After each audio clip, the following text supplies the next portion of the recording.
Tiene la palabra el diputado José Luis Ramón. Gracias, señor presidente. Muy agradecido, señor ministro y ex colega nuestro, de venir a dar algunas explicaciones a las preguntas que nosotros queremos hacerle. Me quiero concentrar en algo y para no hacer tan larga la exposición, sí me interesa plantear un tema que creo que todos estamos de acuerdo que hay una emergencia en la Argentina que tenemos que atender y que está directamente relacionada con casi 15 millones de nuestros conciudadanos que están pasando hambre y que están por debajo de la línea de pobreza, y eso nos está ocupando hoy acá en este recinto, y celebro que usted, en su primer acto de gobierno, tenga esta profunda preocupación. Pero hay un tema que es político, que en los últimos 8 años la economía de la Argentina viene en una franca caída.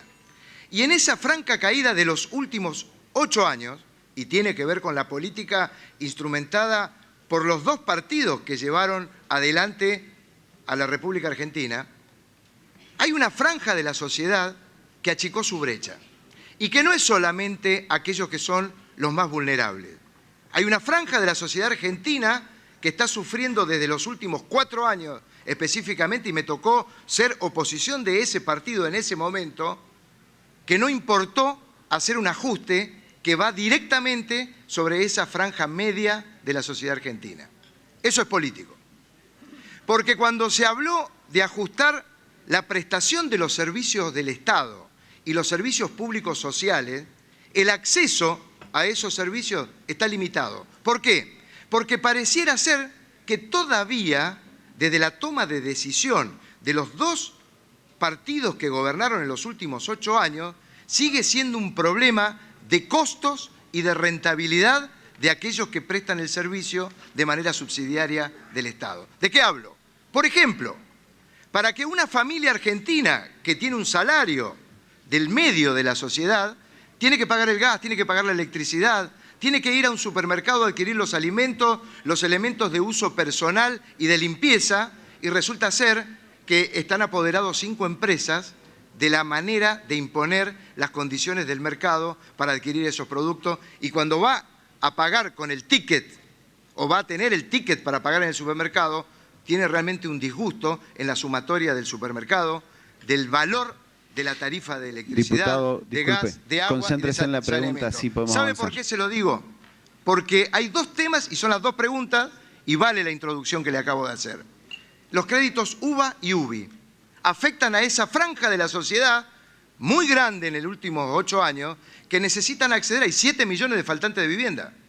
Y todos aquellos de la clase media que tuvieron la posibilidad de acceder al crédito UVA, el crédito UVA es una trampa creada en el Banco Central que cambió una ley que salió de este Congreso, que eran los créditos UBI. Con los créditos UBI, alguien que adquiría un préstamo de estas características se lo ajustaba por el valor del índice de la construcción.